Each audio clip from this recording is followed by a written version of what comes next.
외국에 나가도 영어 잘 못 배우는 이유에 대해서 설명을 해보도록 하겠습니다. 제가 미국에서 유학을 하면서 한국인 유학생들 수도 없이 봤어요. 일본인 유학생들도 많이 봤고 중국인 유학생들이 또 어마어마하게 많거든요. 근데 이 한중일 학생들의 가장 큰 공통점은 뭐냐면 유학을 왔을 때 아주 어렸을 때 뭐 10살 때 뭐 5살 때 이때 오지 않은 이상 그때 아예 이민을 온 경우가 아닌 이상 대부분 조금 늦은 나이 중학교나 고등학교가 돼서 오는데 그러면 영어를 하나같이 잘 배우지 못한다는 거였어요. 그러니까 일반 사람들이 보기에는 영어를 잘한다라고 보여지는데 실제로 미국인들이 그들을 보기엔 영어를 잘하는 게 전혀 아니라는 거죠.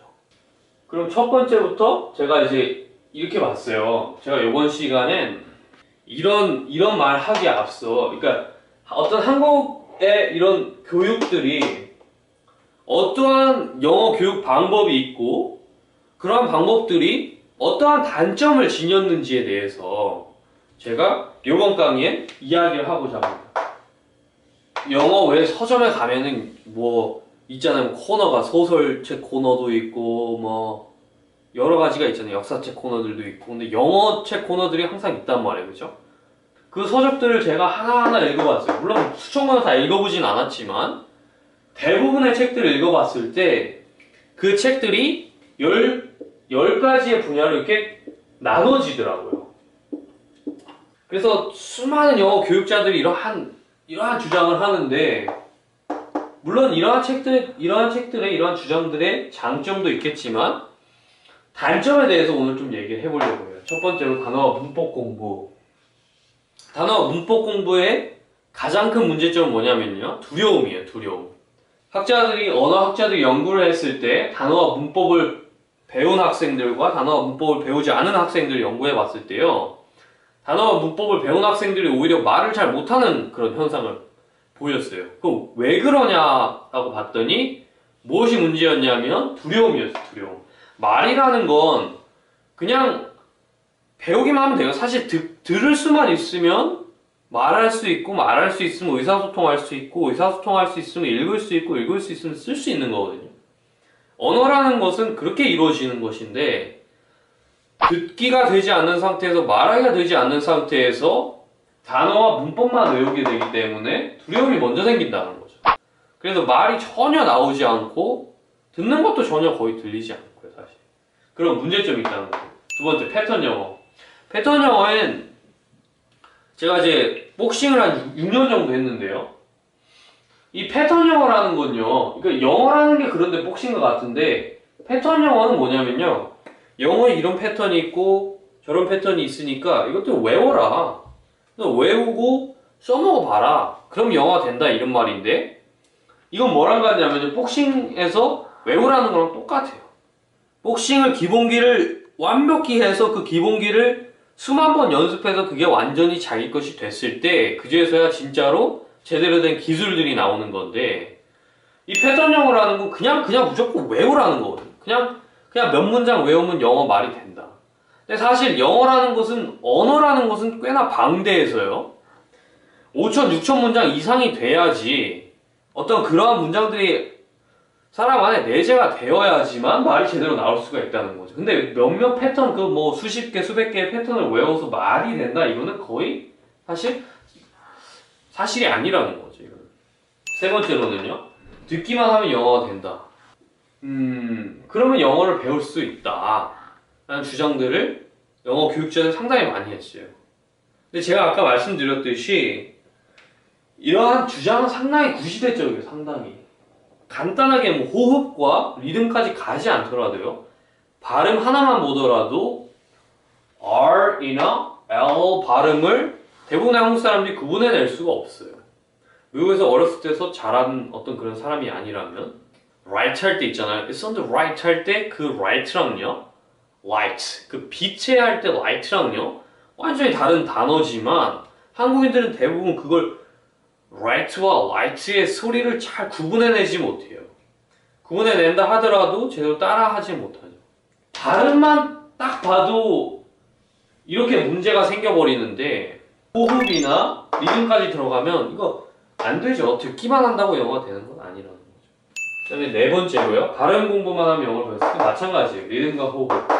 제가 아까 말씀드렸죠. possible이라는 R, L 발음할 줄 알아도요. 리듬과 호흡이 없으면 영어를 제대로 배울 수가 없어요.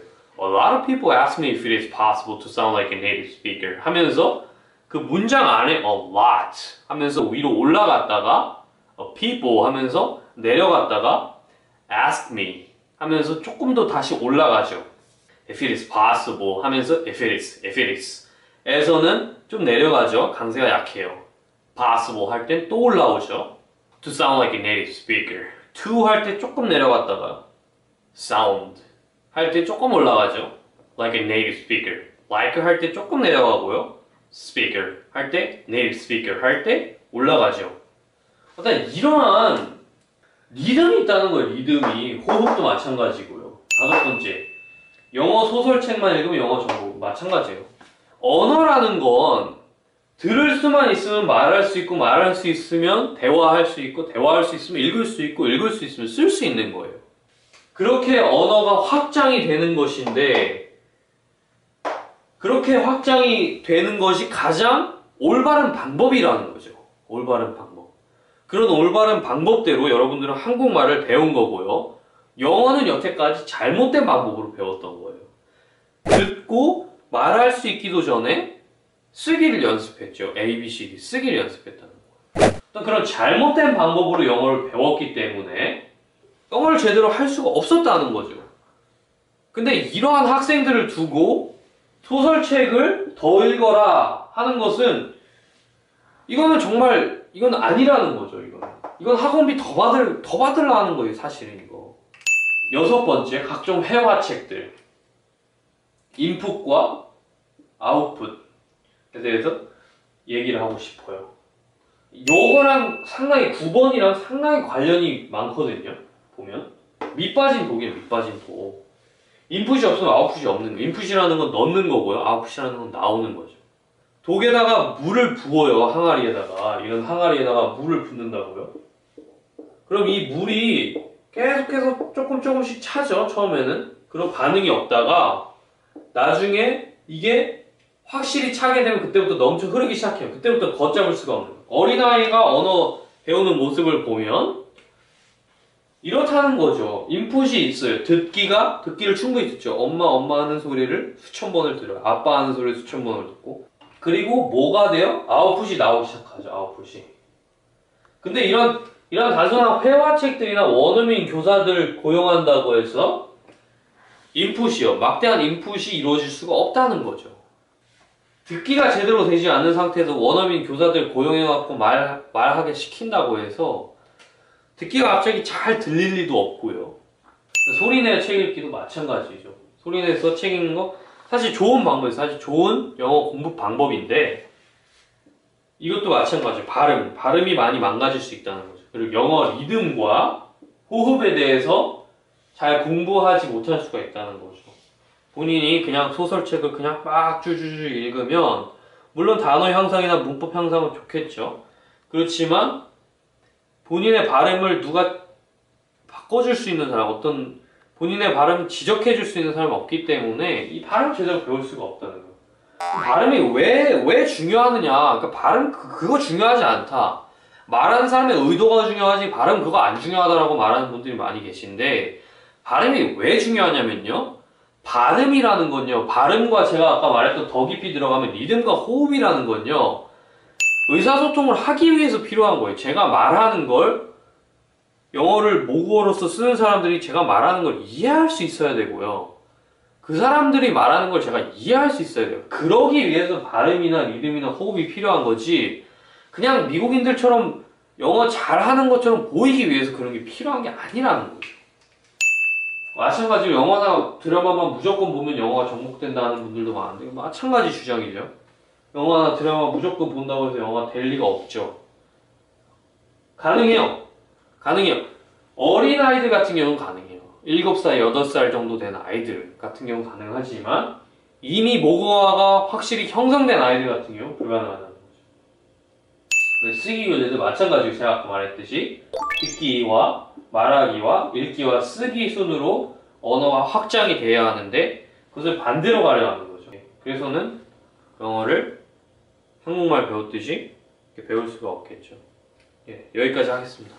감사합니다.